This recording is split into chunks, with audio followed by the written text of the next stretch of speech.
이런 식으로 임플란트 치료를 진행해 드렸습니다. 임플란트 가격이 어떻게 달라지는지, 치과를 어떻게 선택을 해야 되는지 아는 만큼 더 좋은 치료를 받을 수 있고 치과를 볼 수 있는 눈이 생기기 때문에 이 부분에 대해서 여러분에게 설명드리도록 하겠습니다. 임플란트 구조에 대해서 설명드리도록 하겠습니다. 치아가 상실되었을 때 전통적으로는 양옆에 있는 치아를 걸어서 씌우는 브릿지라는 치료가 있었습니다. 하지만 상실된 부위만 치료하는 임플란트라는 치료가 요즘은 많이 진행되고 있습니다. 사진에서 보시는 것처럼 임플란트는 뼛속에 들어가는 인공뿌리, 그리고 인공뿌리와 연결되는 지대주, 그리고 이 지대주라는 기둥 위에 씌우게 되는 머리 부분인 크라운으로 구성되어 있습니다.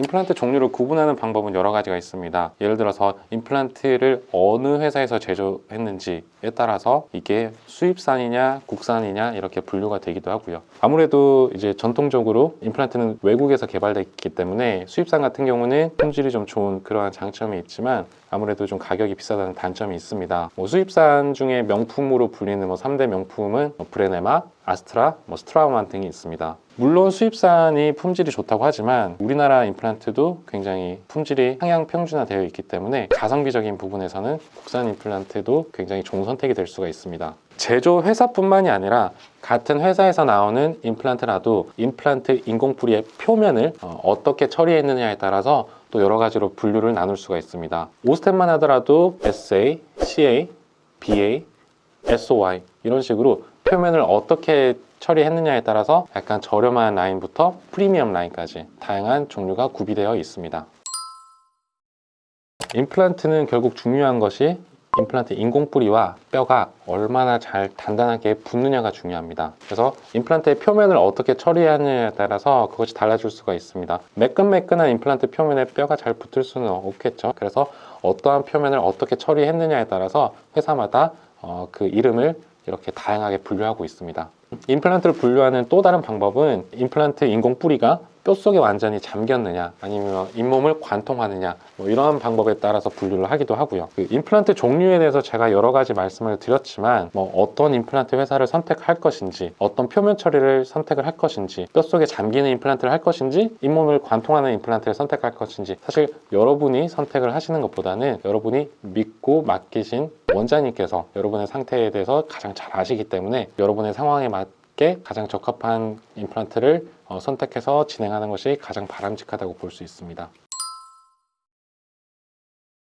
기둥 부분인 지대주와 크라운 같은 경우도 종류가 여러 가지가 있습니다. 그래서 이 부분도 마찬가지로 선택을 할 수가 있습니다. 지대주 같은 경우는 기성이냐 맞춤형이냐 이렇게 두 가지로 나뉘는데 사람마다 체형이 다양한 것처럼 양복을 예로 들면 사람마다 체형이 다르기 때문에 기성 양복을 사서 입을 수도 있고 체형에 맞는 맞춤형 양복을 살 수도 있습니다. 잇몸도 마찬가지로 사람마다 다 형태가 다르기 때문에 공장에서 일률적으로 제작되어 나온 기성 지대주를 사용할 수도 있고 아니면 개인별로 맞춤형의 지대주를 개인의 잇몸 형태에 맞춰 제작되는 맞춤형 지대주를 선택하실 수도 있습니다. 사실 중요한 것은 기성이냐 맞춤형이냐 이것보다는 이것을 얼마나 잘 체결하는지가 굉장히 중요하다고 볼 수 있습니다. 이분은 매진이라는 충치 치료를 하기 위해서 저를 찾아주셨던 분인데 다른 치과에서 임플란트 치료를 진행 중이셨던 분이셨습니다. 그래서 엑스레이를 찍어보면 임플란트 인공뿌리가 뼛속에 들어가 있는 것이 보이고 엑스레이에서 정확하게 체결이 되어 있지 않은 것을 볼 수가 있습니다. 엑스레이를 보고 환자분께 임플란트 연결 부위가 조금 체결이 잘 되어 있지 않은 부분이 있으니 치료받으셨던 치과에 가셔서 한번 체크를 해 보십시오 라고 말씀을 드렸습니다. 그래서 환자분께서는 치료받으셨던 치과에 가셨고 다음번에 이제 치료를 위해서 다시 내원을 하셨을 때는 이렇게 맞춤형 지대주와 크라운이 연결된 상태로 오셨습니다. 그런데 제가 엑스레이를 이렇게 다시 찍어서 자세하게 살펴봤을 때 임플란트 인공뿌리와 이 지대주가 정밀하게 체결되어 있지 않은 것을 볼 수가 있었습니다. 이러한 부분을 꼼꼼하게 확인을 하지 않으면 사실 모른 채로 이렇게 지낼 수가 있게 됩니다. 근데 이렇게 잘 연결되지 않은 상태로 오래 사용을 하게 되다 보면 임플란트의 나사가 풀린다거나 아니면 임플란트 인공뿌리가 찢어질 수도 있고 다양한 부작용이 발생할 수 있기 때문에 잘 연결이 되어 있지 않으니까 꼼꼼하게 한번 체크를 해 보십시오 라고 말씀드렸었던 그런 케이스입니다. 자, 똑같은 O스템 임플란트를 하더라도 A치과에서는 얼마, B치과에서는 얼마 이렇게 비용이 달라집니다. 표면 처리에 따라서 임플란트 인공풀이의 가격이 달라지기도 하고, 지대주 같은 경우도 기성이냐 맞춤형이냐에 따라서 비용이 달라지게 됩니다. 아무래도 맞춤형 지대주가 비용이 조금 더 추가되는 점이 있고요. 크라운 같은 경우도 이제 여러 가지 종류가 있는데 종류마다 비용이 각기 다르기 때문에 전체적인 임플란트의 비용이 달라질 수가 있습니다. 뿐만 아니라 임플란트 수술이라고 한다면 인공뿌리를 의사가 수술하는 그러한 시술에 대한 비용도 들어가는 거기 때문에 각 원장님의 수술 능력 등에 따라서 또 비용이 차이가 나게 됩니다.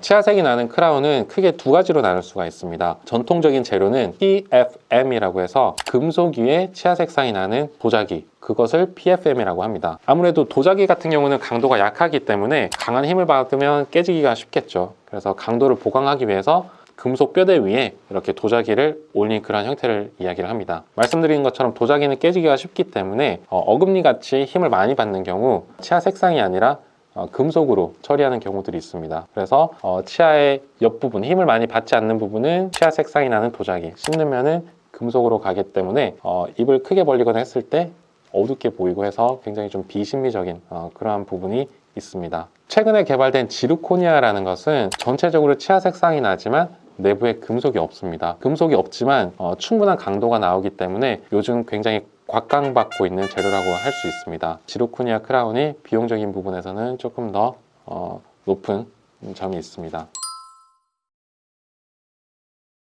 우리나라는 만 65세 이상의 환자분들은 평생 2개 임플란트를 보험을 받을 수가 있습니다. 보험 임플란트 치료를 받으시는 경우 지대주는 기성이냐 커스텀이냐 추가적인 비용을 내고 선택을 할 수 있지만 안타깝게도 보험 임플란트에서는 크라운의 종류는 PFM, 그러니까 금속 위에 도자기가 올라가는 재료로 한정이 되어 있습니다. 아무리 지르코니아 크라운을 하고 싶으시더라도 추가적인 비용을 내고 지르코니아 크라운으로 변경하는 것은 보험 임플란트에서는 불가능합니다. 우리나라 치과 의사들은 손이 굉장히 좋기 때문에 임플란트 수술 능력은 굉장히 상향 평준화가 되어 있다고 생각을 합니다. 임플란트는 수술 자체도 중요하지만 사실 임플란트라는 것은 크라운을 하기 위한 하나의 수단이라고 볼 수가 있습니다. 그렇기 때문에 엑스레이 상에서는 수술이 기가 막히게 잘 되어 있는 것을 보지만 간혹 임플란트 크라운은 제대로 씹히지 않아서 충분한 기능을 하지 못하는 안타까운 경우들을 많이 보는데요. 치과 의사가 처음부터 끝까지 꼼꼼하게 책임감을 가지고 진료할 수 있는 그러한 치과를 찾으시는 게 바람직해 보입니다. 치과가 얼마나 큰지, 원장의 수가 얼마나 많은지, 이력은 얼마나 화려한지 이러한 것들이 그러한 것을 대변해 주지는 않는다고 생각을 합니다. 정말 중요한 것은 치과 의사가 어떠한 진료 철학을 가지고 여러분들을 꼼꼼하고 세심하게 책임감을 갖고 봐드리는지가 아닐까 생각합니다. 이번 영상에서는 임플란트가 같은 회사더라도 왜 가격이 차이가 나는지, 그리고 치과를 선택하는 방법에 대해서 설명을 드렸습니다. 다음 영상에서는 임플란트를 꼭 많이 심어야 하는 것이 좋은 것인지에 대해서 설명드리도록 하겠습니다. 감사합니다.